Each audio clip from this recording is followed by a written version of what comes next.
வாங்க இன்றைக்கி potato bread எப்படி செய்யலான்னு பார்க்கலாம். ஃபஸ்ட்டு நல்லா ஒரு 4 உருளைக்கிழங்கு எடுத்துவாங்க, தோல் சீவிட்டு நல்லா வேக வச்சு மசிச்சு வச்சுக்கோங்க.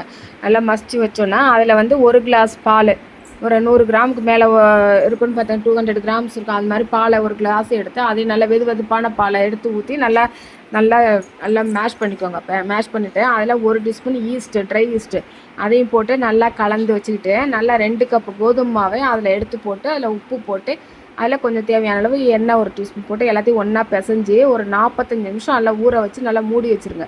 ஊற வச்ச பிறகு திரும்பி எடுத்து திரும்பி ஒரு வாட்டி நல்லா பிசைஞ்சிட்டு நம்ம வந்து சின்ன சின்ன உருண்டைங்களாக எடுத்து நல்லா கொஞ்சம் ரவுண்டாக, ரொம்ப நைஸாக தேய்க்காமல் ரவுண்டாக கொஞ்சம் மெதுன்னு தேய்ச்சிட்டு நல்லா தோசைக்கல்லை காய வச்சு ரொம்ப அதிகமாக ஃப்ளேம் வைக்காமல் குறைச்ச தீயில் வச்சு அதில் வந்து எண்ணெயெல்லாம் எதுவும் விடாமல் அதில் போட்டு திருப்பி திருப்பி போட்டிங்கன்னா அப்படியே உப்பும் அது அப்படியே உப்பி அங்கிட்டுக்கிட்டு வரும்போது நல்ல கலர் கொஞ்சம் சேர்ந்த மேலே உப்புற இடத்துல மேலே லைட்டாக மெரூன் கலராக வரும். அது மாதிரி வரும்போது நீங்கள் எடுத்துகிட்டு அதுக்கு நீங்கள் என்ன மசாலா, பட்டாணி மசாலா இல்லை எது வேணாலும் நீங்கள் நைட்டு டின்னருக்கெல்லாம் வச்சு சாப்பிட்டிங்கன்னா சூப்பராக இருக்கும். செஞ்சு பார்த்துட்டு உங்கள் கமெண்ட்டை சொல்லுங்கள்.